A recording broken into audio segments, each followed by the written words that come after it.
Why don't more infant formula companies use organic, grass-fed whole milk instead of skim? Why don't more infant formula companies use the latest breast milk science? Why don't more infant formula companies run their own clinical trials? Why don't more infant formula companies use more of the proteins found in breast milk? Why don't more infant formula companies have their own factories instead of outsourcing their manufacturing? We wondered the same thing. So we made ByHeart, a better formula for formula. Learn more at byheart.com. I'd like to ask you why you use drugs. Different drugs for different things. Right now, I think it's in my interest, in ours perhaps, maybe in the interest of the greater good for me to smoke a joint and calm down. It's been demonstrably proven that temper tantrums are not the best way to do interviews, and probably my life will be easier and yours too if I smoke a joint. Now, if I were to sit here in a fit of anger and you saw me eating acid, if I were you, I'd leave with all the equipment. That cranks it up even worse. On this episode of The Commercial Break, Hunter S. Thompson was a very famous author, counterculture author, who started a type of journalism called Gonzo journalism. Mm-hmm. He worked for Rolling Stone. He worked for Rolling Stone. He worked for Sports Illustrated. He worked for a lot of places. Most of the places fired him after a hot minute because he was too fucking high to do his job. And there he is. I look over into the lawn, and there he is. In the exact same position that he was 8 hours ago. He is laying in the grass, sunglasses on, hat tipped over his head, beer in his hand. Same beer that I bought him at the beginning. He's just sitting there. Pills, right? Listen to this. With Marilyn Manson? I once gave Marilyn Manson a pill so that he would stop talking so much. the next episode of The Commercial Break starts now. Yes, welcome back to another episode of The Commercial Break! I am Bryan Green. This is the director of Metaverse Services, Kristen Hoadley, and my dear friend. How in the hell are you, Bryan? Best to you, Krissy. Best to you, Bryan. Best to you out there in the podcast universe. I thought I'd go back to the old... I like it. Just for a show, just for an episode. Yeah, just switch it up. All right, if you're missing it, here it is. There you go. Welcome back to another episode of this, The Commercial Break, the only commercial break you will ever need, guaranteed, or your money back. 30-day money back guarantee on the commercial break. That's right. Plenty of you, I'm sure, are opting for that. So we got this YouTube channel, right? Yes. It's getting a little momentum. It's not, listen, we're not big. We're not gives a YouTubers. shit about us. No, now we're not YouTube. We're barely podcasters, Krissy. Yes. Okay, so we get this months ago. We did this stupid, silly thing about that stripper movie starring Elizabeth Berkley, Showgirls. Oh, yeah, Showgirls. Okay? Yep. So some person who's got obviously a sty in their eye decided they would write this comment that basically was like, obviously you have never seen this movie. Elizabeth Berkley was just doing what the director told her to do. Next time you decide to review a classic film. Oh, yeah. It's kind of like a cult classic now. It is a cult classic. Yeah. By the way, I've seen because it's so a bad. million times. It's so bad it's good. Yeah. You can't watch it. Elizabeth Berkley looks great in the movie. She is a horrible actress, but she looks great in the movie. It's too funny to ignore. If it comes on, I watch it. Yeah. But then she says, next time you decide to review a movie, maybe you should watch it first. Oh. Thanks. The funny part is, you thought that was a movie review. I mean, come on, this is a stupid fucking show. How many times do I have to disclaim this? This is a stupid fucking show. No one cares. There's no facts in this show. We don't tell the truth. No. We're not interested in the truth. I am not... We're not fact-checking. Yeah, I'm not MSNBC or Fox News here. I don't have a whole department of people fact-checking. I just have fun. Whatever I can remember, and this little pea brain of mine comes out on the microphone. And if you don't care for it, so hit the subscribe button, but then don't watch any more of the videos. I just need your subscription. I want to go from 17 to 18 subscribers on that YouTube before the year's out. That's right. So thank you very much for that. Story time with Bryan. Story time with Bryan. I should get like a little music We made do up. need a little Story bed time of with music. Bryan. Here comes the bullshit out of Bryan's mouth. When I was a young, ripe teenager, I had a friend. Let's call him Eduardo. Eduardo turned me on to Hunter S. Thompson. Oh, yeah. When I guess I was like 16 or 17 years old. And I had no knowledge of Hunter S. Thompson until this guy moved into town from where he was from, I think Texas. And he handed me a copy of Fear and Loathing in Las Vegas. Classic. And he said, you have to read this book. If you haven't read it, you have to read this book. I said, I haven't read it. I don't even know what the fuck you're talking about. This huge book, Fear and Loathing. Yeah.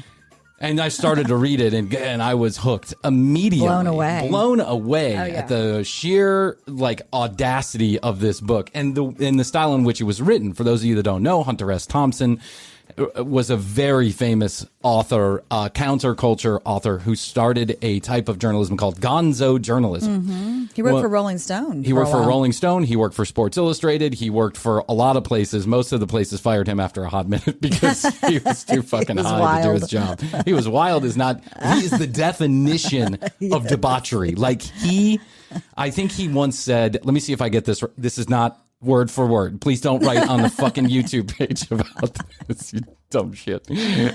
This is not word for word, but he said, I hate to advise anyone that taking drugs, being violent, general debauchery, and drunkenness is a good idea, but it's worked for me. It did work for him. It did work for him. Yeah. He was a drug addict. He was an enthusiast of narcotics. He was guns. An alcoholic. He loved guns. Cannons. He bought cannons. Yes, the guy had cannons on his ranch, and he shot them at people a lot of times. I think he shot his first wife. Didn't he shoot his first wife? Yeah. And then claimed it was, they were playing a game. He was trying to shoot the apple off her head or something. Some shit like that. But I mean, if you saw Hunter S. Thompson, you would not let this guy shoot an apple off your head. He was just like a crotchety old drunk who smoked his cigarettes in one of those old lady extenders. Yes. He had the cigarette extender, right? The wild glasses. Yeah, he was, his affectation, everything. He was so nuanced yet absolutely in your face. It was unbelievable. And I loved everything about the mythology of Hunter S. fascinating. Thompson. Died in 2005. And to my knowledge, there's only been 2 movies that have been made about Hunter S. Thompson. I want to say this. Gonzo journalism is basically, rather than tell the story in a third person, like almost every other journalist does, right? The man was shot on the street. Witnesses say he would put himself in the middle of the story. He would become the story. And why it was Gonzo journalism is because it was no longer about whatever he was sent to write about. It was about his experience trying to figure out what went on. Yeah. So Fear and Loathing became about 2 trips to Las Vegas with his attorney, who he referred to as my attorney for the entire story of the book. Was it Benicio del Toro that played? He played him in one of the 2 movies. It's Fear and Loathing. Fear and Loathing, Yeah. and then I think the other one was Bill Murray did the Fear and Loathing version, but that was it was like a script written kind of around Fear and Loathing, but word for word explicit version, Johnny Depp and Benicio del Toro. It's a classic movie. It is so fucked up, but it's everything that you would imagine if you had read the book. Let me give you one. I pictured him crawling on the floor of the casino, right? Just he was drinking, taking Quaaludes. taking Quaaludes. Yeah. My friend and I then. This is the same guy that I lived in the back porch with. Oh, right. So for those of you that haven't heard this episode, at some point in my homelessness, basically traveling around, working at restaurants, trying to find a place to sleep, we moved in with one of Eduardo's friends. The guy had a 2-bedroom apartment. There were already 2 people and his girlfriend living there. So you lived on the But he had a screened-in back porch, probably the size of this table. I mean, it was tiny. No heat, no air conditioning, no cover from the rain. If the rain was moving just a little bit sideways, everything was getting wet. But Eduardo set it up as a bedroom. He put his bed against the wall with sheets and covers and everything. He had a record player out there, all these knickknacks. He was trying to live the Gonzo lifestyle. Life, and I was following him down that road, right? I was just Wait emerging. for me. Wait for me. Wait, Quaaludes? Wait for me. A sheet of acid? I'll take one too. I mean, and at night when this guy the guy who had rented the apartment, when he was at work, he was like a manager of a restaurant. He didn't get home till 2 or 3 in the morning. Yeah, that's the life. He had this big whiteboard in the dining room, which was right out. The screened-in porch was right next to the dining room. His big whiteboard on the wall. For what reason, I have no idea. But David and I coming up with ideas would just get as fucked up as we could possibly get and just write down ideas about how we're going to change the world. Music lyrics. Oh, yeah. Our next album is going to be, we're going to start this company. We're going to change the world. We were just so stupid. I mean, we were just absolute debauchery is all I got to say. So Jerry Garcia had died a couple of years previous, and the big announcement comes out that the rest of the band was now going to tour under the name The Dead. Mm-hmm. And they were going to put together something that was going to tour around called the Further Fest. That's right. Right? Remember that? I do remember the Further that. Fest. It's a big deal. Everyone was excited about it. If you were running in certain circles, I mean, you had to have your head in a hole not to know that the Further Fest was coming to your town. And it was sure to be just a shit show from beginning to end. It was a whole day festival from like 10 in the morning to like 12 at night. Band after band after band. Shakedown Street. Shakedown Street. All 9 yards. So David and I were in the middle of idolizing Fear and Loathing in Las Vegas when we heard the Further Fest was going to come into town. Let me give you one sentence of Fear and Loathing. I want to get this word for word. 2 bags of grass, 75 pellets of mescaline, 5 sheets of high-powered blotter acid, a salt shaker half full of cocaine, and a whole galaxy of multicolored uppers, downers, screamers, laughers. Oh, yeah, and a quart of tequila, a quart of rum, and a case of Budweiser. 2 pints of raw ether and a dozen amyls. Amyls are fucking like He was not painkillers. worried about a headache. Yeah, next day. That's what Hunter S. Thompson drove to Las Vegas with in his cars. David and I decided we were going to try and collect as many of these things into Try to get close as possible. a box we called the Further Box. We were going to save all this up for this one event, the Further Fest. Okay. Right? So David and I were going to do it right. We weren't going to let anybody get in our way of having a good time that day, and we started to collect this. Every here and there, we'd pick up this, we'd pick up that, and we put it in this box called the Further Box that would sit out in this open screened-in porch. And then we got a day off before and 2 days off afterwards. Good It was like thinking. clearing 5-day schedule. Yeah. We knew, right? Yes, we knew we were yes. going to be in no condition to do anything resembling responsibility. Plus, you could possibly still be up for, 4 days. Yeah, that was the thing, is that I think we knew that sleep was not going to come. We knew it was going to be a hot mess, right? And we knew that it was probably going to be something we would have to suffer through. Like, that many narcotics, unless you're Hunter S. Thompson, you're not like having fun after a minute. No. It's just you're doing it for the sake of doing it, hoping that the next thing you take or thing you do is going to bring you to a new level of wonderfulness. Hi. But it usually just gets you more paranoid, more upset, more stressed out, less sleep, more the whole 9 yards. So we collect this box that's nowhere near as cool as Hunter S. Thompson's thing, because half of those stuff has been, is illegal and you can't find it anyway. But let's just say we have a nice collection. Okay. All right. Get your box. Day before Further Fest comes, we have the day off, and our whole intention is we get a case of beer, and we're like, and we have our guitars. We're like, okay, let's sing a couple songs. Let's drink a couple beers. Let's get some sleep. Let's wake up first thing tomorrow, 8 o'clock or 7 o'clock. When the sun comes up, we're up and we get going. You would know because you're on the porch. That's right. You couldn't sleep past 6:30 in the morning because the bird, chirp, chirp, chirp, chirp. Oh yeah. Yeah. Or it would be raining or cold or hot or whatever. And it was the middle of the summer, I think, when this Further Fest came.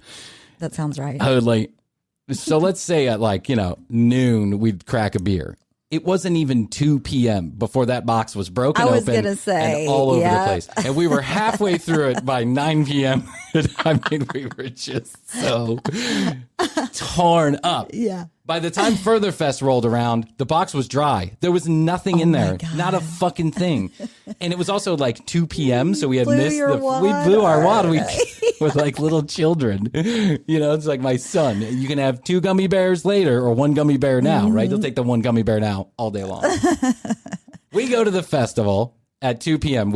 Somebody picks us up, we get a ride, we go to the festival, and we are just sideways and really hurting. I mean, like really hurting. No sleep. Hot sun. Yeah, hot sun just baking on you. We're on the lawn. We don't have there's no air conditioning in sight, you know. And we find a place on the lawn, and we're basically just frozen there. Right. Like, we're not moving to go. You found anywhere. your spot. We found our spot. And you were staying there. And we were going to stay there, protected, shielded from prying eyes and just police officers and helicopters and everything, right? I don't even remember who played. I don't even remember what the music was. But eventually, I drank a couple more beers, and I got in the groove. So like by 4 or 5 p.m., I found some friends. By 4 or 5 p.m., I was like, okay, you know, I'm hurting, but I'll make the best of it. I'll make it through. Let's dance, right? Yeah. Eduardo decides he's going to lay down in the grass, and, you know, he just laid down in the grass. So everyone was just too fucked to even communicate to each other. So I just kind of danced off, and I was like, I'll find him eventually. There's no cell phones at this time. No. Midnight rolls around, you know, everybody is singing on their way out the door. No, our love will not fade away. Dun, dun, dun, dun, dun. Right, the whole song. Everyone's just, you know, it's the best thing that's ever happened. And I realized that I have no idea where Eduardo. I haven't seen him in like 8 hours, right? Since I left him at 4 o'clock. So I start freaking out. Yeah. I don't even know where he is. I hope he gets home. I don't know. But I decide that I'm going to wait it out. I'm just going to let everyone leave, and maybe he'll find me. I'll stand right here near the door, and maybe everybody will find me. Well, everyone left. I'm talking there's like 20 people left in the venue. And I'm like, oh, shit, I didn't see him. And there he is. I look over into the lawn, and there he is. In the exact same position that he was 8 hours ago. He is laying in the grass, sunglasses on, hat tipped over his head, beer in his hand. Same beer that I bought him at the beginning. He's just sitting there. And I'm frozen. like, oh, Eduardo! Yeah. So I run over, and I'm like, dude. Are you alive? Like, are you alive? And then all of a sudden his hand like lifts up, and he rips off his sunglasses. And he's like, what happened? And I was like, were you sleeping? He's like, no, dude, I took it further. I was like, you certainly did, bro. Did you hear any of the music? He's like, I don't know where I went for the last 8 hours. I was just hanging out. Went in. He didn't even know what day it was. Hunter S. Thompson was the coolest thing to us, unfortunately. Unfortunately for the rest of the world, no one has a constitution like Hunter S. Thompson. This is true. With the notable exception, and now being proven in a court of law, Johnny fucking Depp. Really? 21 Jump Street Johnny fucking Depp. The guy who was busting everybody for their bags of weed and grass is now probably the world's most recognizable drug abuser. Mm-hmm. And not in the way like, oh my God, like, you know, intervention. What's been going on? Do you know what an addict's worst enemy is? Time and money. Those two things. If you have time on your hands and you have money in your pocket, drugs aren't a problem. Yeah. You want to know why? Right. Because you can keep affording them and no one's asking you to do anything. Right? True. Johnny Depp will never ask for another penny in his life. He will never need another penny in his life. The guy has hundreds of millions of dollars. Yeah. He was good friends with Hunter S. Thompson. And he picked up the torch right where Hunter left off. When Hunter S. Thompson committed suicide, Johnny Depp paid over $1.5 million to get a cannon. That's right. That would shoot his ashes over the Rio Grande River. Yep. And when Johnny shot those ashes out of that cannon, I think he shot them right back into his mouth and absorbed Hunter S. Thompson's drug constitution. This trial that is going on right now, for those of you that don't know, Amber Heard, his ex-wife. Yes. Wrote an op-ed in 2015, I think it was. Wrote an op-ed explaining that Johnny Depp was abusing her, like physically, mentally. She didn't name him. Okay. She didn't name him, but she said in a past relationship, that's what had happened. And so she dragged everybody him. took that to mean it was Johnny. Everyone drew their conclusions. He lost Jack Sparrow. No one wants to work with him. It really became a huge problem for Johnny Depp's career. But if the allegations were true, that's no laughing matter either. Like, you can't run around, smacking your loved one. No. In any situation, girl, boy, whatever. Mm-hmm. But Johnny Depp has a story of his own to tell, which is Amber Heard was the abuser in the relationship. And I read a little bit about that. Yeah. So It's he said, she said, basically. Yes. Sounds like it was a big fucking hot mess from the beginning. It sounds like there was a lot of abuse going on both sides, but it sounds also like this is just a drug-filled party that went on a little bit too long. You know what I'm saying? Yeah. You ever been to those parties where like everyone's getting fucking twisted and then at one point in the night it turns sour? Right. Like the whole vibe turns nasty, you know? People start like hiding their bags of cocaine and going in the bathroom in little groups and no one wants, you know? It's like, I thought we were all hanging out together. Yeah. No. They went to the bathroom. They've been in there for 3 hours. They're hoarding the blow, man. Johnny Depp decides this case, $100 million defamation suit against Amber Heard for this op-ed that he put out, she put out, is not about winning or losing, because Johnny Depp will never get $100 million out of Amber Heard. She doesn't have that kind of money, nor is he likely to win the case because she never named him by name. Yeah. And it's very hard to prove defamation in any situation, let alone when you're famous. It's just a different set of circumstances. When all your whole life is an open book, it's just a very public eye. Yeah, it's just a very different circumstances than if you were to write an op-ed about me and, you know, damage my podcasting career. Oh my God. You could just go back to whatever episode Yeah, and just be like, done that. hey, he told it. I didn't say it, he did.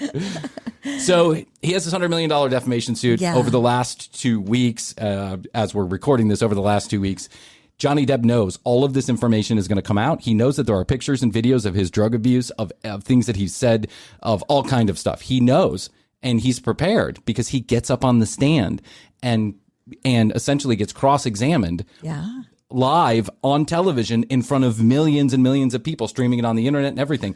Johnny Depp doesn't care if he wins or loses. This is about making him a likable guy again so he can get more movie roles. He's trying to rehab his image in a court of law. This is my opinion, and I've heard other people say this, like actual attorneys, which I'm not. You just play one on the podcast. I'm also, Gene Siskel apparently too. So Johnny Depp has been doing this performative dance on the stand for like 4 days now. And this attorney, first of all, has no idea who he's dealing with. Johnny Depp is one of the world's best actors. Yeah, he is. And he is funny. Like, he is naturally funny. He's a stumbly, mumbly kind of guy, but he doesn't care what this guy asks. He's answering it with all honesty. And what has come out is that Johnny Depp is a world-class drug abuser. Really? I mean, he is just... I didn't quite know the he's extent. right. I mean, I figured, but not to this extent. He's like Hunter S. Thompson. He doesn't care. This is rubbed off. Like, you or me, we would not write our doctor and ask for cocaine or ecstasy. Right. Johnny Depp writes emails to his doctor asking for cocaine or ecstasy because... Do they give it to him? I don't know. But he doesn't care. He's putting it in text messages. He's telling people. He's riding around. He's carrying around a box full of blow. He's, acid pills. Him and Marilyn Manson are just having a grand old time. Jeez. I have taken some. I think what we'll do is over the next couple of days or weeks, we'll play more and more clips because there's just too much and it's just too good. Okay. I did the audio version instead of the video version because... quite frankly, I don't have the time to go through 16 hours of the testimony. Testimony. Yeah. But I cut up a couple clips. Some snippets. Would you like to hear? Yes. Okay. Hey, all you TCB fans. Super excited to let you know that the commercial break is now available on video on Spotify. All you have to do is go to Spotify and search for The Commercial Break Live. It's 2 different channels right now, so search for The Commercial Break Live, and the video episode will be posted one day after the audio version, which you can still find at The Commercial Break. When you search any podcast player, go to tcbpodcast.com. Get more information about Krissy and I. You can listen to all the audio. You can watch all the video right from there. You can also connect with us on social media at The Commercial Break on Instagram, and youtube.com/The Commercial Break is still the only place to find every single piece of video that The Commercial Break has ever done. Go there, like, comment, subscribe, hate on us, do whatever. And while you're hating on us, do us a favor and send us a text message or call and leave a voice message at 661 the word best, the number 2 YOYO. That's 661-237-8296. Ask a question, leave a comment, tell us something you'd like to hear on the show, or Or if you'd like to be on the show and you have an interesting story to tell, let us know that too. Krissy and I wanted to take a moment to thank you for taking a moment to leave a review on your favorite podcast player. And it really does help grow the show. We could not be more grateful. Also, you can help us by using our sponsors' specialized URLs or codes anytime you hear them on the show. You get free shit. It tells our sponsors we're doing our job. It's like sending us a tip for all this mediocre content we've been creating for you. And now, if you don't mind, we'll take a few minutes to hear from our sponsors, and we'll be right back with this episode of The Commercial Break. How's your money feeling? It's about to feel happier with a certificate from Happy Money's partner, Michigan State University Federal Credit Union. Elevate and increase your savings with 18-month terms and only a $500 minimum. And the happiest part? MSU FCU certificates yield 4.5% APY annual percentage yield. Now that's a happier side of money. Elevate your savings. Go to happymoney.com/MSUFCU. That's MSUFCU. Funds insured up to $250,000 by NCUA. The APY is accurate as of the 12/1/2023 dividend declaration date. Early withdrawal penalties do apply. Fees may reduce earnings on the account. Any monthly withdrawals or transfers reduce earnings. I love hosting New Year's Eve. Sorry. That said, it can get a little chaotic.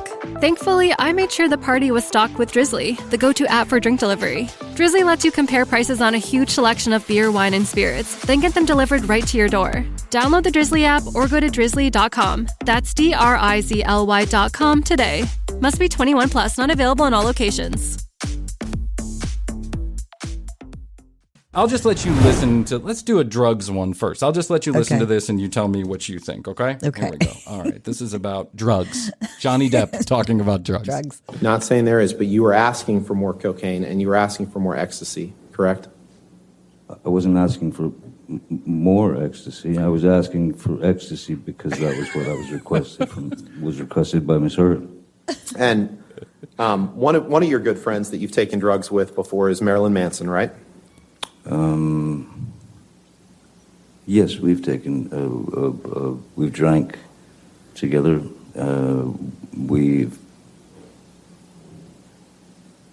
We've had cocaine together maybe a couple of times. Pills, right? Listen to this. With Marilyn Manson? I once gave Marilyn Manson a pill so that he would stop talking so much.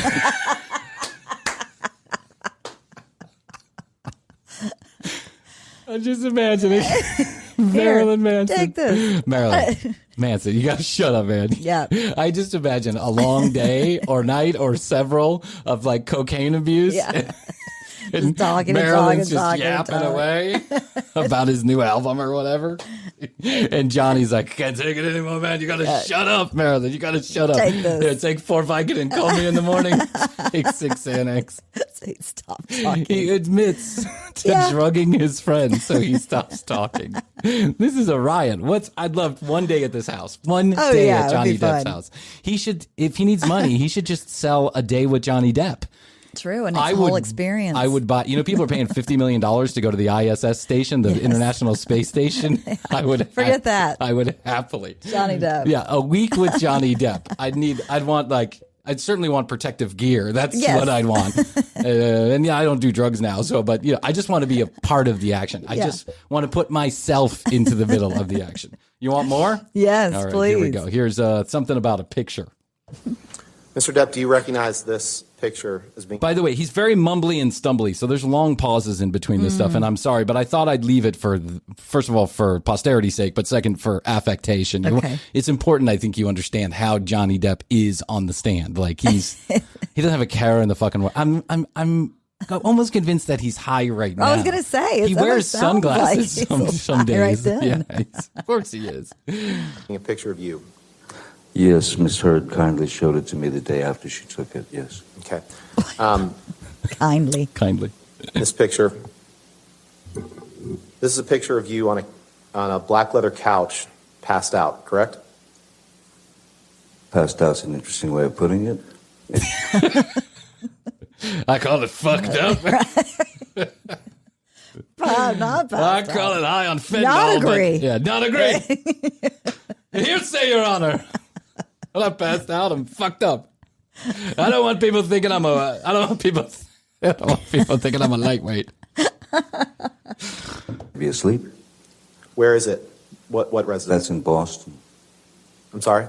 That was in Boston when I was doing Black Mass. In Boston. And that's ice cream on your lap, correct? It is indeed. Miss Hurd asked me to hold the ice cream as she noticed that I was on the nod. That means falling asleep. That means falling asleep while high on opiates. know, That's what right? it's called, Yeah. on the nod. Yeah. So Nodding just to out. let you know, it's a picture of Johnny Depp, and he's got a milkshake, a chocolate milkshake, and he's like passed out on the couch with his head, on the back of the couch, Yeah. like moved over the back of the couch, and the milkshake is just all over the bottom half of him. Oh, Like just he no. obviously was holding it, and Spilled. it spilled. Yeah. From the 17-hour day that I'd worked and also the opiates that I'd ingested. And if you'll notice, my right hand is in my pocket. I was actually looking for more I was going for opiates. one more. Yeah. I couldn't find my Vicodin. I fell asleep looking for my Vicodin, Your Honor. So I wasn't participating in the Festival of Ice Cream. Festival of ice Festival cream. of ice cream. I was participating in the Festival of Percocet, Your Honor. I'd like the record to show I had 20 Percocet that day. He's like, he doesn't give a shit. No, he doesn't at all. Love it. I love this. It's He is refreshing. very honest. At one point in the trial, I've watched a lot of this now. At one point in the trial, the attorney says, "Are you at all interested in getting to the bottom, like getting to the truth?" Right? And he goes, "I am only interested in the truth. I have a love affair with the truth." And I got to be honest. I think he's being honest. Yeah, I think he's being honest. He doesn't give a shit. He knows that he's a big star and that no one cares whether or not he's... Now, listen, does he have a problem with drugs? I don't know. I think, you only have a problem with drugs when it's becoming a problem. It sounds like Seems he's like just there's a having a problem. party. He's been sober a couple times, by the way. He's sobered up from alcohol. Okay. Because he does admit that that's an issue, that he can't control the demon, as he puts it, that is him on alcohol. And he moved to other things. Yeah, he moved to cocaine, which is meth. That's And such opioids. a better. Well, I don't know anybody that becomes a monster on opioids. Okay. I was holding her ice cream, and because she knew what was going to happen, that I would fall asleep and it would drop, and that was a... Oh, sorry, it cut off right there. Yeah, so, Amber... So she was doing it just to kind of like see that it was going to happen. He was going to drop the milkshake, and then she took a picture. You and I were having a conversation about someone that I dated, and I'm sure that you've had this similar experience. Sometimes you get in relationships with people that, they might call it narcissism, narcissistic disorder, or borderline personality disorder, or whatever it is. If you've been in one of these relationships, then why is Amber taking these photographs of drugs on the table, Johnny in embarrassing positions? I'm not saying that Johnny didn't abuse Amber Heard. I guess that they're going to get to the bottom of that. I don't think he's ever been convicted of that, by the way, either. And there are pictures of Johnny with bruises and cuts and scrapes, and he got his fingertip cut off. That he claimed was Amber. I know. Too far. It's like, but that's what happens when two people who are fucked up just get in the same room and don't stop getting fucked up. Yep. But I was going to say that gaslighting is I think it's a buzzword these days. Everyone says, oh, I'm being gaslighted, gaslight this and gaslight that. There is the just kind of innocent version of gaslighting, which is people don't know how to maturely have a conversation without turning it into it's your fault, not my fault. Right. But then there's like the very serious kind of gaslighting, which is premeditated, planned attempts to make you look bad so that I don't look like an abuser, right? It's a whole manipulative tactic. And it feels to me, after watching a lot of this, that at least And again, I don't know if Johnny probably was abusive also. I'm sure he was, but it seems to me that Johnny also suffered some of this in the relationship. It was a two-way thing. Yeah, like, and she was taking all kind of pictures of, she was recording him all the time. She was doing videotapes. He was recording her. She was recording him. Yeah, that was she shit on his bed. What? She shit on his bed. What? She shit on his bed. No one shits on your bed. No. You don't let someone shit on your bed. No. That's fucking disgusting. Yeah. That is only done on Quaaludes, cocaine, or methamphetamines. How would you think it would ever be okay to shit on? And she shit on his side of the bed near his pillow. Oh my God! Like, I mean, that's just insanity. This is an awful relationship. Unless they're into pee pee poo poo. You want to hear about the finger? Okay. Yeah. Okay. Here we go. You dipped your finger in paint after suffering an injury. Suffering an injury. He cut it off. He cut off the top of his finger. She cut off the top of his finger. She cut off his finger? According to him. Okay. According to him, right? Now, he went around telling everybody that he did it. So I think there's a little gray space right there. Okay. Like I think he was trying to deflect blames so that no one knew that his wife cut off his finger. Or he cut it off himself. Okay. So. Yes. Yes or no? Yes, that was after after writing on the walls, the blood had kind of what? Dried, as it were, and so I stuck my finger into a ran out of blood. Let me get some pain. This fucking thing stopped bleeding again. Amber, bring the knife. He was writing messages to her. Like she was going to film a movie and he was like, be careful at the top. Meaning like be careful when you're famous. Yeah. And so I think he says it here. Hold on. Mineral spirits to mineral spirits. Put my verbal messages onto the wall. You'd agree with me that there was quite a bit of damage to the house in Australia after this incident, correct? Sounds like it. There was quite a bit of damage to the house during the entire incident, yeah. And you don't remember the television breaking, do you? I remember there was I believe there was a coffee cup stuck into the screen, or a plate or something like that. Coffee cup or a plate stuck into the screen. Oh my God. I just want one day with these people. I want, like I said, I want protective gear. I want a hazmat suit, and I just want to go in there and I just have fun. I want Marilyn there. I want Amber there. I want Johnny there. I want the whole crew. I want the regular lineup. I just want to be in the room. This sounds... It sounds crazy. This same guy that I went to the Further Fest with, right? The one that fell asleep? The one that fell asleep. And fast forward a year and a half, some change later, he was dating this girl who was younger than he was, a beautiful girl, almost like a porcelain doll. And she had a real weird, I would say weird, but interesting personality. Mm-hmm. She had an interesting affectation. She looked like a porcelain doll. She acted like a porcelain doll, if that makes sense. Okay. But apparently when they got behind closed doors, she was really quite a different person, right? When she was with me or outside, she was just very quiet, demure, didn't say a lot, right? She literally was kind of a little bit strange, like Bjork. like a really super hot Bjork, right? And so we were in Miami in this little boutique hotel, and I was spending the night in the room across from them. And the next morning, it's like this boutique hotel where you walk in the front door of the hotel and there is a bar that you check into. You know what I'm talking about? The one on Collins Avenue. The ones on Collins Avenue. Mm-hmm. They're all very similar. They don't really have a check-in stand. They're funky. Yeah, they're funky. Yeah. They had this big screen TV at the time that not a lot of people had big screen TVs on the wall, flat screen TV on the wall, bar. Yeah. You checked in, then you walked up a set of stairs and there was a hallway with a number of rooms, right? Mm-hmm. Lovely place. Wonderful. So we got 2 of these rooms. And then outside of each of these rooms, all those places down there, they're very clustered, but they have these alleyways on the side of them that usually turn into gardens. They're like, a garden that you can go sit in, or maybe they even have a pool, but this one didn't. It's just like a little garden with trees and flowers and go sit. Okay. Yeah. So I spend the night, gallivanting around South Beach. I come in super late at like 3 or 4 in the morning. The person that I was with was watching like Judge Judy when I walked in the door or whatever. Getting wild in Miami. Naked. She was watching Judge Judy naked. Okay. So we made out for a while and then I went to sleep. So next morning, I go downstairs. I knock on their door. I don't hear anything. I go downstairs, and she, the girlfriend, is sitting outside, and she looks upset. And I said, "Oh, hey, what's your name? What's going on? Where is Eduardo? Where did he go?" And she said, "Well, he's not here. He had to check into a different hotel room." Oh. And I said, "Oh, gosh, what happened?"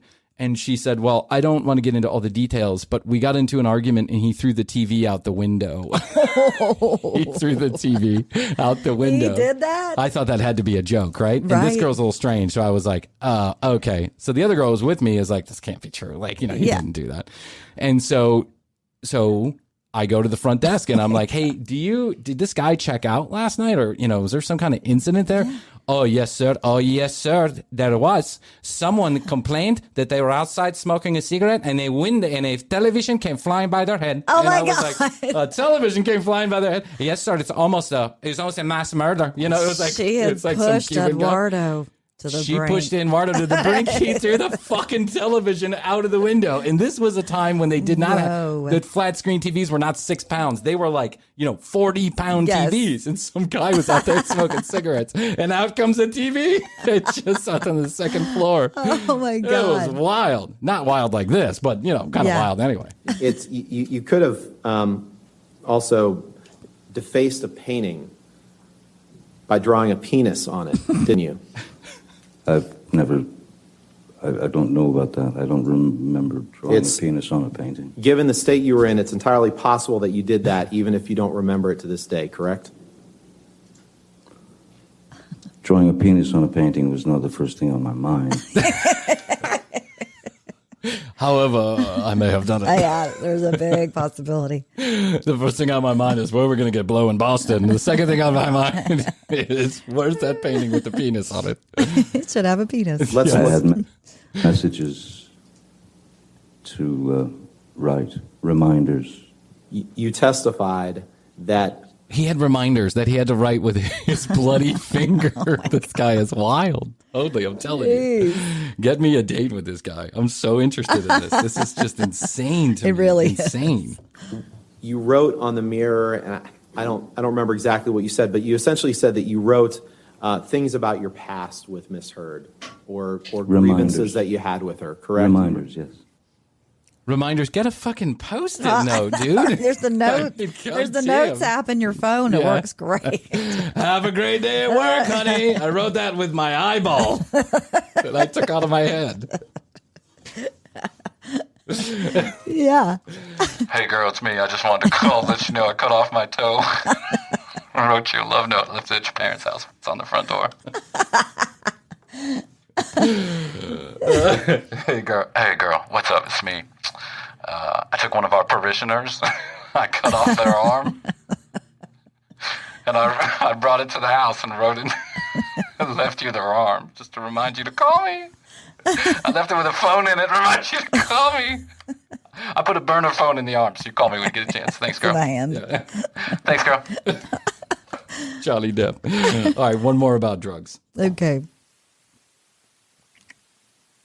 You've seen this picture before, Mr. Depp, right? Yes, I have. Yes. And this is a picture that was taken in Miss Heard's former house or apartment on Orange Avenue after you two began dating, correct?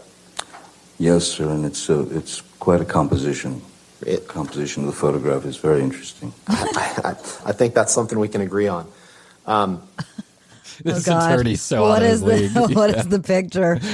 The picture is a table, a glass table that has a bottle of whiskey, a glass of whiskey, a professional Coke snorting glass straw, the kind that you have to go and purchase. Wow. Yeah. Just for those of you that have never done this particular drug, that's usually not how the drug is ingested. Yeah. Someone has an extra $1 bill on them, possibly a McDonald's straw. Like there's not that much thought put into it. But I don't know. I haven't done this in many, many years. I don't know. Maybe the kids today, maybe the kids today have their own personal, with COVID and everything, you got to take precautions. Yeah. So it's a glass straw. Okay. And then there are many lines of what seems to be cocaine cut out on the table. And there's also a box sitting on the table, a like a pewter box. And the box says JD's special box, right? Okay, so Johnny it's a Depp. Johnny Depp or JD's magic box or something like that. But it's pewter, and it's probably about 3 inches by 3 inches in square. Yeah. But it's about 3 inches deep too. So it'd be like a box that you would open, almost like a trinket box or something. Right. Now listen. Your Honor, move for admission of Exhibit 1085 and ask for permission No to publish. objection, Your Honor. All right, 1085, published in evidence. I object. This picture, you recall, Mr. Depp, was taken in or around March of 20. I object, Your Honor. I would never snort cocaine like that. I only snort yellow cocaine. It's not my cocaine. I don't snort street cocaine, Your Honor. I buy it straight in Colombia. Or my doctor. Can you imagine the kind of connections that Johnny Depp must have? All over the world. All over the world. Like anybody becomes like, he just walks into a room, points at his nose, and people like cocaine just falls into his hand. Yeah, here. I think I heard, remember Artie Lang? I mean, he's not dead, but Artie Lang was, he was Howard Stern's sidekick for a while. He came in when Fred left, but he had this very famous kind of falling down scenario where he got addicted to heroin while he was on, but it was because a lot of people would just hand him drugs after the show. They loved him so much that after he would get on stage in a comedy show and he would get off, people would just hand him stuff left and right and left and right. And one time some guy just handed him a bag of heroin. And he's like, no, I'm not going to shoot myself with heroin. He's like, you don't have to. You snort it, right? And it was a whole spiral down then. And he tried to attempt suicide while he was on the show by sticking a knife in his stomach. Can you imagine? What? I know, it's fucking crazy. But like famous people, they don't play by the same rules. No, they don't. I'm sure musicians get it too, obviously. Anybody who's a star. Cocaine is still used as a pharmaceutical to this day. They have liquid cocaine. You know, when you get, I think, let me say this, but I believe that when you get Novocaine, it has similar principles. Novocaine does, why it can cause your heart to race and your mouth to numb, right? And so some of these people, they just call their doctor, and their doctor gives them whatever legal version of whatever it is they want. Yeah, or you just know the cartel somewhere, wherever. True. Yeah, I know. Like, Johnny pick Depp, your place. Johnny Depp does not get his blow from the dishwasher at your local restaurant. No. That's for sure. He doesn't pay $30 for a half a gram. That guy. I'm probably dating myself. He's buying in bulk. I'm probably dating myself so much the kids are like, $30 for half a gram. That's cheap. Where's Bryan getting $30 for half a gram? Hey, girl, just wanted to let you know that cocaine, due to inflation, is $120 per gram. You want the good stuff, call me. I've partied with Johnny. Johnny's been to my church before. After you had fallen off the wagon, right? That's one way to fall off the wagon. Yeah, a bottle of whiskey and 17 lines of cocaine. Yeah. I'm sorry, what date? March of 2013, I believe, March right? 2013. Does that ring a bell? Well, no, Your Honor, it doesn't. Was that a day that I did drugs, Your Honor? I'd like to ask the question. I've got on my drug calendar here that I did not do cocaine that day, Your Honor. That was an ecstasy day. I don't like to mix the two around. You know how it goes. Leg day, arm day. Leg day, arm day, at the gym. blow day, X day. Shroom day, weed day. You know how it is. You can't mix your two, Your Honor. It becomes a problem when you're trying to, when you're trying to act in the world's best movie. When you're trying to get another Best Picture or Academy Award, Your Honor, you can't mix your drug days. That's not a cocaine day, I remember. If March 23rd, as if he would remember. Yeah. As if he would remember. I mean, I don't remember March 23rd, 2013. I don't remember March 23rd, 2022. I don't either. Yeah, and that was like 16 days ago. Yeah. I had fallen off the wagon from when I was doing Lone Ranger, when Mr. Harris was with me when I was sober.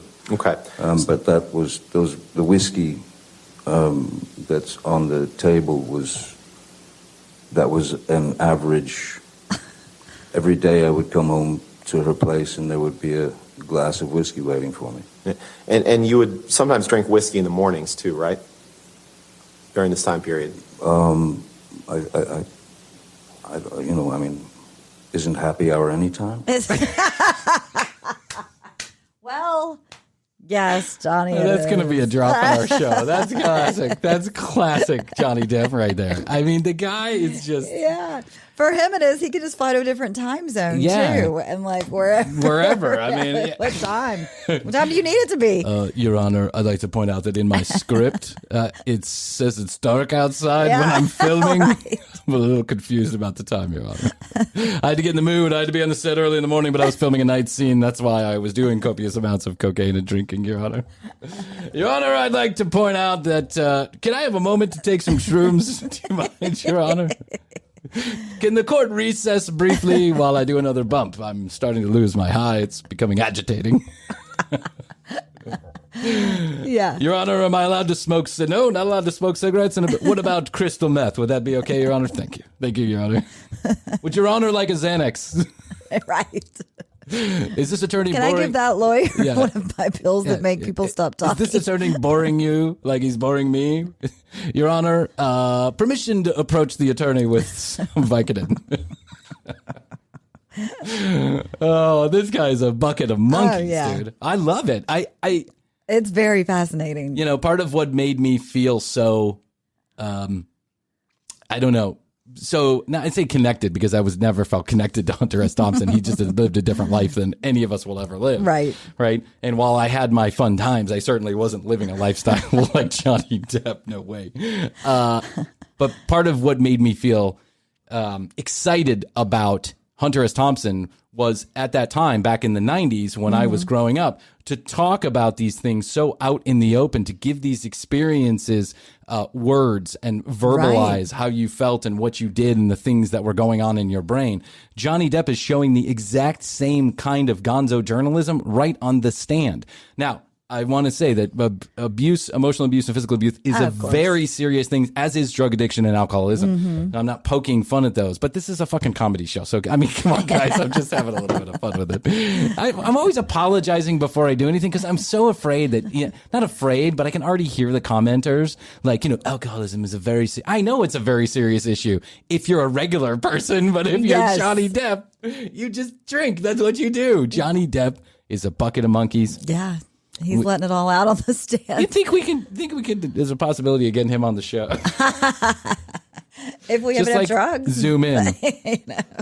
I don't have any drugs. I don't either. But I could pay for the drugs. Like I could say, here, let me sell you $50. $50. $50 will get me through 9:30 a.m. But I'll need a re-up at 10. Hey, Johnny, it's me from the It's me, executive coordinator of TCB. I'm just calling to find out how much money I need to sell you for tomorrow's interview for the drugs. $7,000 will get me through the first part of the interview. That's what it sounds like. I know. On this. Wow. He pays for the best. Yeah. Johnny probably only goes premium gold on everything, of too. Course. Yeah. He's probably buying pharmaceuticals straight from the pharmaceutical company. Probably. Yeah, he's probably calls them up. Good afternoon, AstraZeneca. Yes, me, Johnny Depp. I'm trying to get a hold of some fentanyl lollipops. Oh, Mr. Depp, one moment. Could you put me in touch with my sales rep, please? Right. You know that's what's going on. Oh, it's yeah. so corrupt. But, to each their own. Anyway, Johnny Depp's on trial. Yes. And it's a whole... I'm excited to see what unfolds. It's a whole shit show. You should tune in sometimes. Is it just on the internet, or is it on the internet? It's on CBSNews.com and MSNBC. I think even Fox is carrying it, but they're not carrying it on the regular. You have to go to the website or to CNBC 2 or whatever. Yes, okay. But there's a lot of people that are interested in this, and the one video that I was cutting up clips from had 2.5 million views, and it just was published on Friday. 2.5 million views. Everybody else is excited to watch. Every other podcaster's doing the same thing. So I'm sorry if you turned us on to get a break from Johnny Depp, and here we are. But that's how it goes. Hey, it's 5 o'clock somewhere. It's 5 o'clock somewhere. Right here in the TCB studios. We're right here. All the time. We're right here. It's 5 o'clock somewhere. No, Your Honor, I wasn't trying to get more ecstasy. I was just trying to get some ecstasy. Yeah, not more. Not more. I just wanted I was some. out. Yeah. What is more, Your Honor? If I'm out, then I'm not just getting some. Yeah. I'm married to the truth, Your Honor. TCBpodcast.com. That's where you go. You can find out more about Krissy and I. Read all about us. Listen to all the audio, watch all the video. Exciting news. You can now get Krissy and I on video on Spotify. That's right. You can watch all the full episodes on Spotify, and I'm going to start putting clips up there too. But it's a different channel than the audio channel. That's just the way Spotify's working it for right now.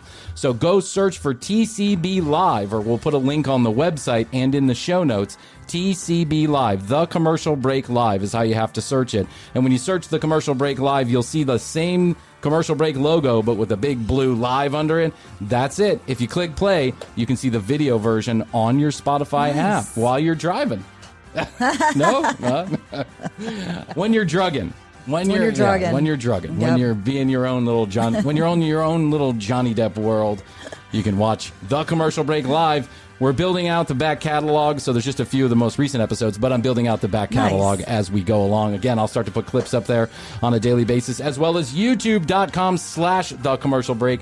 Still the only place you can find every single piece of video that The Commercial Break has ever done on youtube.com/The Commercial Break. Please subscribe and like, if you would, your favorite video at The Commercial Break. And 661-237-8296. 661 best to yo.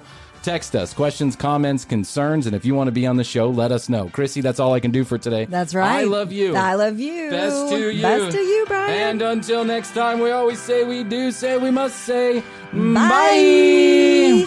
How's your money feeling? It's about to feel happier with a certificate from Happy Money's partner, Michigan State University Federal Credit Union. Elevate and increase your savings with 18-month terms and only a $500 minimum. And the happiest part? MSU FCU certificates yield 4.5% APY annual percentage yield. Now that's a happier side of money. Elevate your savings. Go to happymoney.com/MSUFCU.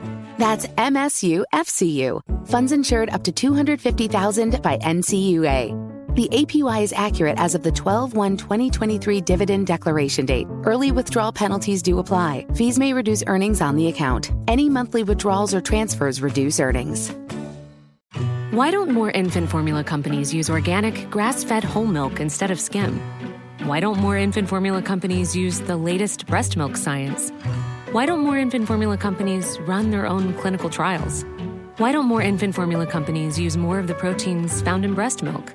Why don't more infant formula companies have their own factories instead of outsourcing their manufacturing?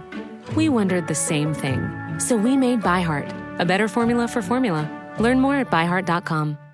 The mistletoe margarita, the Scrooge driver, the North Pole punch. The holidays call for cocktails, so get everything you'll need for them delivered with Drizzly, the go-to app for drink delivery. So what's it gonna be? Classics like Bullet Bourbon, Don Julio Reposado, or Kettle One, or maybe something new. Find it all on Drizzly, where you can get beer, wine, and spirits delivered for any holiday festivity. Download the Drizzly app or go to drizzly.com. That's DRIZLY.com today. Must be 21 plus, not available in all locations.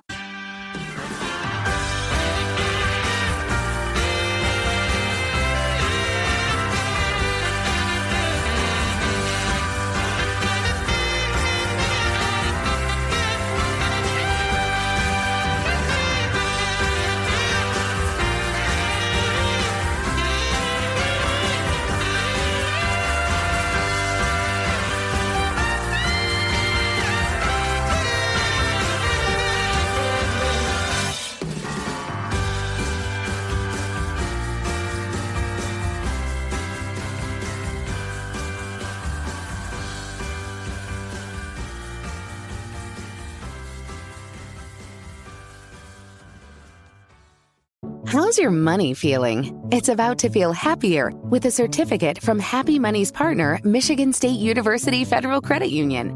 Elevate and increase your savings with 18-month terms and only a $500 minimum. And the happiest part? MSU FCU certificates yield 4.5% APY annual percentage yield. Now that's a happier side of money. Elevate your savings. Go to happymoney.com/MSUFCU.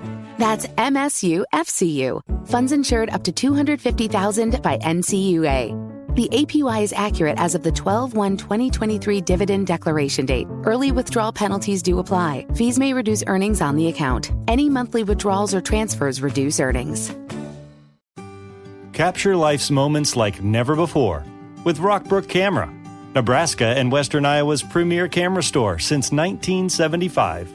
Rockbrook Camera is not just about selling you a camera. It's about helping you become a real photographer, recording your life and sharing it with others. Today's cameras are faster, easier to use, capable of shooting stunning video, and with film photography making a comeback, there's never been a better time to dive into the world of photography. Rockbrook Camera goes as fast or as slow as you want to go.